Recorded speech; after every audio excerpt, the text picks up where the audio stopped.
It's time for the Engaged Club, the podcast for club managers and operators that strive to create loyal and connected members, guests, and customers.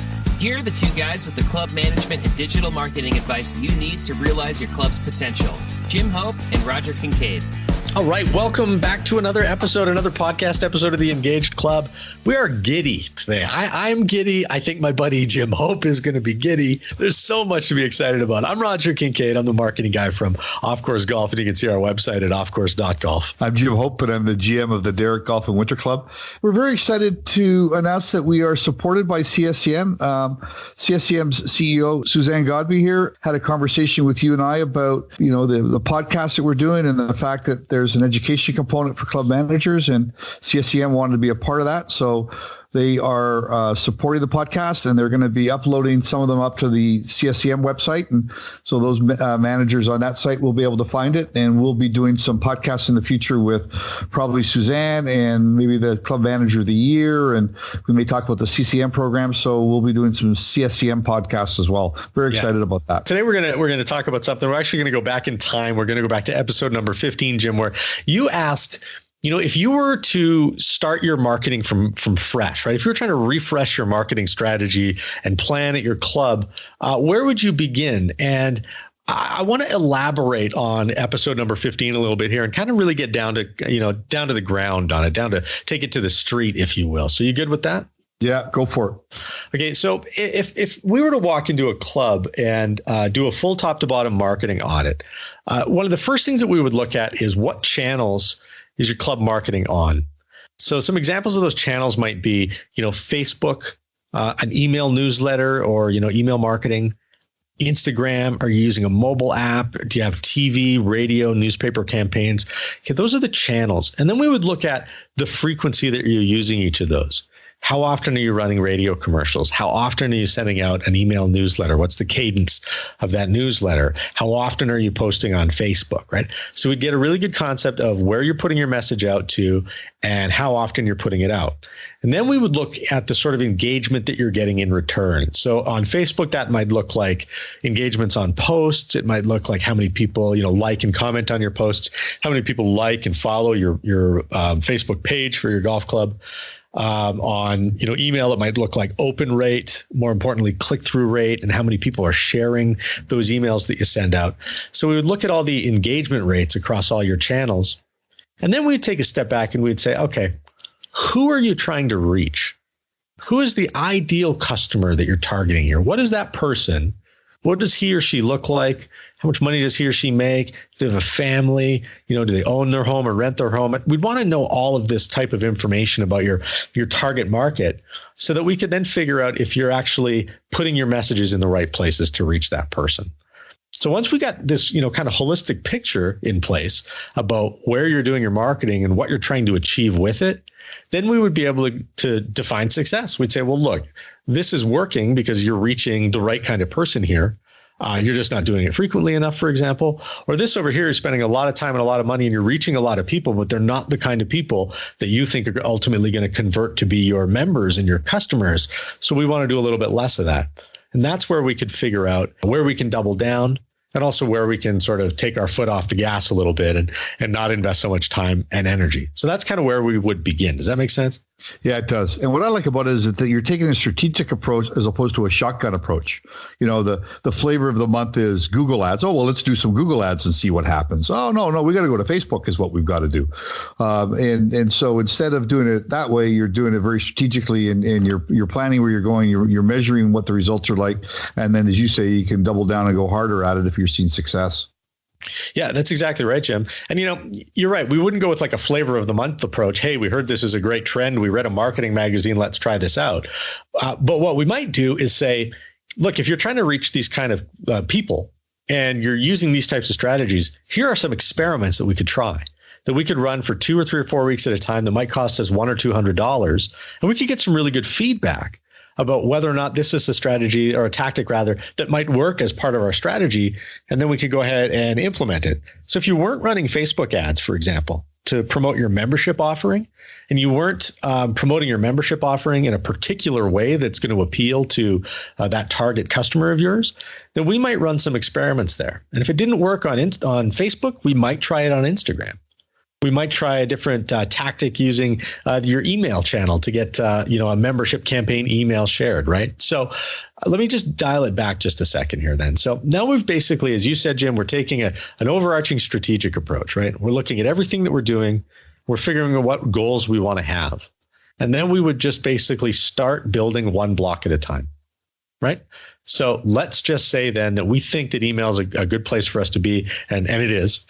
And we want to start making these email newsletters and using email campaigns that are going to grow our club. Well, what we would do then is we would just put everything on autopilot for a second and really drill down on email and make sure that we have got a comprehensive plan in place and that we are executing on it week in, week out. And only when we're comfortable with the routine there would we move on to establishing more of a presence on a different channel. And what I like about that as well, Roger, is that, and we've talked about this before, we're all dealing with limited resources to be able to do this stuff at a club, right? Right.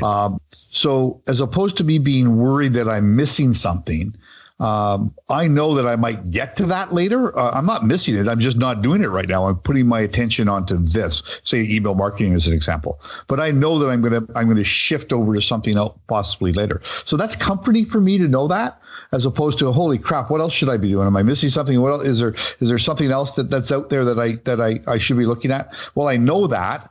I'm just not doing it yet. And that's comforting when you're sort of taking that kind of an approach. Yeah. And what you want is the tactic to pay for itself, right? You want to get so good at email marketing, for example, that it's reliably bringing the business to your club. It's reliably bringing you the income. And then you wouldn't dare get rid of it. What you would look to do is to monetize another channel and develop the business on another channel. So that when you've got that email plan working, and let's say that it's costing you, just for example, in time and resources, it's costing, we'll say, $100 a month. You want that to be making you $150 a month, for example. Okay. And that's when you would be able to say, okay, that's working. Let's just keep doing that and growing that channel. And now I can shift my focus over here to seeing if I can use Facebook to grow my business, if that's going to be a viable channel for me. If you find that it's not, it's perfectly okay to get off that horse and get onto another one. But I will say this, Jim, above and beyond, like the easiest thing that you can do, first and foremost, is update your website. And it's shocking to me how many clubs don't spend time every season updating their website. And I don't just mean updating the content, the words, and making sure that the copyright at the bottom of your website says, the current year on it. I mean, looking at your website and how it functions, because you've got to think that for all of the messaging that you send out, that's your outbound stuff. There are also people who are trying to find you. And if they're trying to find you on their own, like in the dark, right? They can't find you in their inbox if you didn't send them an email. They can't find you on Facebook if you didn't target them and they don't know your page exists. They can't find you on Instagram for the same reasons. And they probably can't find you on radio or TV because they can't choose what the programming is. So their only option is to go on the internet, search for your golf club, and land on your website. And if your website is just not functioning, if it's broken, if it's slow, if it's out of date, if it just looks ugly, then you've lost an opportunity to create a lifelong and a potentially lasting relationship with somebody.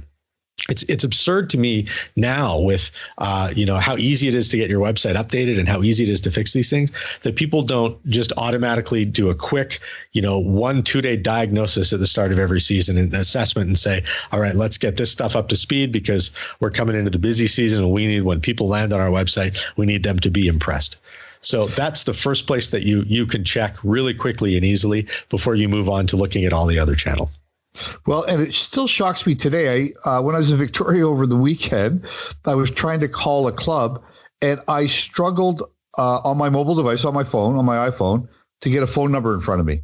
Mm-hmm. Like it was, I'm at a stoplight. They said, I know I shouldn't be doing this. I get it. Yeah. But I had my phone. I'm trying to expand the screen, to figure out where it was on the contact us page. And it shocked me that in today's era, we're still fighting for that with some of these sites.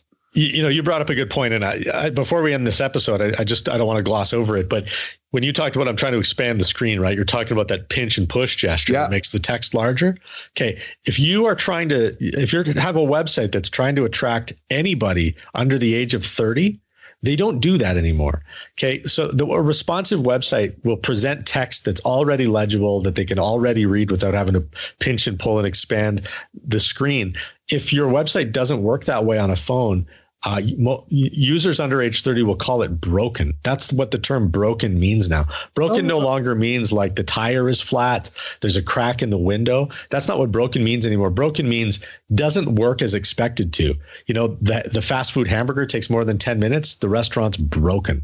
Right? The website, I have to pinch it and push it. The website is broken. So you need to understand that this is what the evolution of the user experience is, which is why it's so critically important that when you start to refresh your marketing, you start at the website. Oh, interesting. Okay, that makes perfect sense. I hope that's some really helpful advice. I hope that you'll sort of take it to heart. And like you said, Jim, not be overwhelmed, right? Just realize that you can take a step back, break your entire marketing strategy into its components, and just pick one and really kind of lean into it. If you really feel like your resources are too stretched doing, email marketing, Facebook, and running a good radio campaign, then just dial it back and focus on your email until you're really comfortable with where it's at. Yeah, great advice, Raj. Something everybody should be able to take back to their club. All right. Well, thank you so much for listening. If you like this episode, please share it with your friends. And until next time, thank you for listening. This has been the Engaged Club podcast with Jim Hope and Roger Kincaid. Don't forget to subscribe, rate, and review this podcast. If you like what you heard, share it with your fellow club managers and operators. Until next time, thanks for listening.